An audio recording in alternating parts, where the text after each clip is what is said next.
Давным-давно, во времена еще былые, все звери, смирные и злые, ходили без хвостов. Ни лошадь, ни корова не могли от мух и комаров назойливых отбиться. И даже я, Белочка, такая попрыгунья, сидела тихо у дупла. И вот однажды звери похитрее собрались на совет и порешили всем носить хвосты. Потом со всех концов сорок собрали и дали им такое поручение. Летите и зовите всех зверей, да передайте им, как только станет солнце, у дуба старого пусть соберутся. Всем будут раздавать хвосты. Сороки белобоки полетели и затрещали громко, затрубили. Слушайте, эй вы, живущие в лесах дремучих, в полях широких и в лугах зеленых, в ручьях и реках, в море, в океане, все слушайте! Как только солнце встанет и над землей рассеется туман, у дуба старого склонитесь поскорее, здесь будут раздавать хвосты! Тут звери злые зарычали. А что такое хвост? Скажите нам, сороки белобоки, зачем он нужен нам и чей приказ? Но хитрая лиса их перебила и весело сказала: Уж коль дают хвосты, так надо взять. Когда примерим, то узнаем для чего. Быть может, многим хвост и в самом деле пригодится. И стоит ли заранее рядиться? Вот миновала ночь. Чтобы получить хвосты, в дорогу вышли звери. Кто полз, а кто скакал, а кто бежал рысцой. И решился заяц выйти из норы. Но вдруг, шаги заслышав, выглянул опять и сел у входа в ожидании. По лесу кто-то шел, такой большой и грузный, что в страхе шелестели травы и трещал сухой валежник. Наверное, косолапый лезет на пролом. И на самом деле из бурелома выбрался медведь. Эй, дедушка медведь, я вижу, за хвостом спешишь ты с позаранок. Знать, от других не хочешь отставать. Для меня не смог бы принести, Труд невелик достать хвосты. Вот если не забуду, занесу. Дедушка медведь, хотя и обещал добыть мне хвост, но память старика, наверное, подведет. И обещание свое он позабудет. О, я попрошу кого-нибудь еще. Вот снова слышим топот на дороге. Бежит какой-то зверь. Свистят и гнутся ветки. Знать, волк идет. Слушай, дядя Волк, я вижу, за хвостом спешишь ты с позаранок. Знать, от других не хочешь ты отстать. А для меня не смог бы принести? Вот если лишние останутся хвосты, тебя я занесу. Этот ненасытен. И знать, на ветер бросил я слова. Приди, лежи себе, всегда отхватит лишку. Наверное, мне не принесет. И оправдание, как всегда, себе найдет. Уж лучше я кого-нибудь другого попрошу. Того, кто почестней и проще нравом. И вот опять послышались шаги. Трава легонько никнет, лист шелестит, рысцой лиса бежит. Послушай, добрая сестричка, я вижу, за хвостом спешишь ты с позаранок. Знать, от других не хочешь отставать. Для меня не сможешь принести? Боюсь, что я останусь без хвоста. Не беспокойся, братец, не тужи. Скажу, что мой приятель попросил, чтоб самый лучший подобрали. Под цвет твоей пушистой мягкой шубки. И хвост в подарочек я принесу тебе.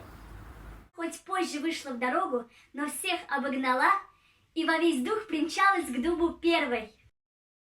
Не перечесть хвостов на ветках дуба. Каких тут только нет. И длинных, и коротких, и пушистых, и тонюсеньких, как нитка, и кривых, прямых, и самых-самых разношерстных, от белого до черного, любых. И головы задрав, дивились звери такому выбору невиданных хвостов. Не дожидаясь ничего приказа, лиса за дело мигом принялась.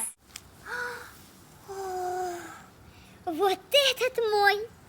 Какой красивый и пушистый хвост!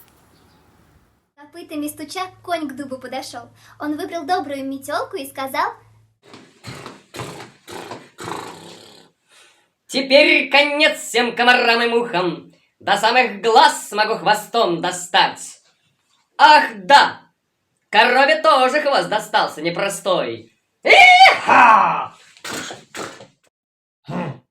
И я своим хвостом доволен. Да и я не в обиде. Пышный хвост будет помогать мне перелетать в лесу с верхушки на верхушку. А ночь придет, и я в тепле. Хвост одеялом будет служить мне в дупле. Один лишь слон топтался все на месте. Я многим лапы отдавил, покуда не надумал, не решил. Но к дубу подойдя, увидел на ветвях крючки да закорючки. Обиделся я на свою судьбу и нос повесил. С тех самых пор вытянулся мой нос трубой и превратился в хобот. А я набрел в пути на пчельник, там досыта наелся меду. Не наделешь хвостов сластена, опоздал. Я с дуба снял клочок какой-то шкурой и нацепил его взамен хвоста. Зверям настало время расходиться. Ну, все с хвостами? Кричит свинья. Нет еще, не все. Мы с поросятами, как обычно, в болотной жиже нежились с утра и не успели вовремя прийти. Глядим на дуб, а там хвосты висят величиною с палец. Хрю, не надо нам таких. Носить нам стыдно их. Но не было других. Свинья сорвала хвостик и нацепила, загнув его крючком. С тех пор у всех свиней хвосты, как закорючки. А я все ждал и ждал, когда хоть кто-нибудь с обещанным хвостом заглянет в норку. Но лопнуло терпение. Я вылез из норы и на дорогу. Вот видит он, медведь идет в развалку. На радостях наш заяц помчался косолапому навстречу. Ну, дедушка медведь, не позабыл ты зайца? Исполнил обещание свое. Пойди-ка прочь, в норе без толку просидел, не бегал, не устал, не пробивался к дубу. Какой же хвост тебе достанется, лентяй! А, уж как я не спешил и не старался, и все же мне, гляди, короткий хвост достался. Медведь ушел, а заяц на дороге стал поджидать с надеждой других.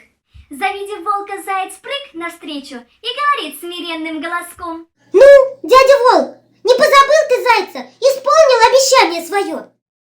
Себе-то я едва достал. Ну все, я дальше побежал. А заяц на дороге стал поджидать с надеждой лису. Глядит лиса на косогоре. Он навстречу и перед ней на задних лапках встал. Ах, как я рад, сестричка дорогая, что встретился с тобой. Ты принесла мне хвост? Скорее покажи. Вот только у меня один ты в голове. Ты посмотри, с каким хвостом пушистым. На зависть всем я тороплюсь домой. А сколько я стараний приложила, а сколько стоит он, никто не знает, брат. Пойду-ка я дорогою своей. Заплакал заяц. Все меня забыли. Вдруг слышит лай и злой кошачий крик. Глядь, на опушке леса схватились кот с собакой в потасовке.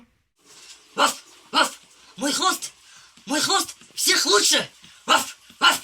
Нет краше моего на целом свете. Мяу. Ваф, ваф, и тут мы вцепились не на шутку, и у кота, ваф, вдруг оторвался кончик пушистого хвоста. Ваф!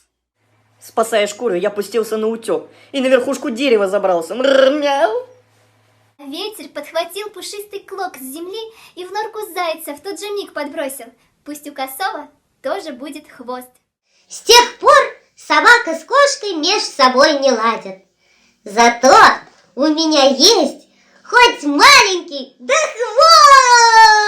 хвост! И нашей сказки здесь конец. А кто слушал, молодец!